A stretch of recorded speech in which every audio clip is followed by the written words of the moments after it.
लहान माझी बाहुली, मोठी तिची सावली. घारे डोळे फिरविते, लुक लुक लुक लुक ही बघते. रुसके गाल फुगविते, नकटे नाक उडविते. तात काही घासत नाही, तोंड काही धुवत नाही. तसेच घरकुल मांडिते, मांडता मांडता मोडीते.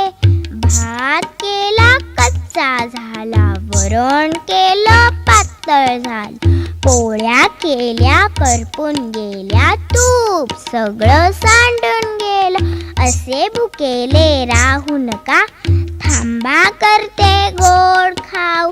केळ्याचं शिकरण करायला गेली, भरले दोन्ही हात. आडाचं पाणी काढायला गेली,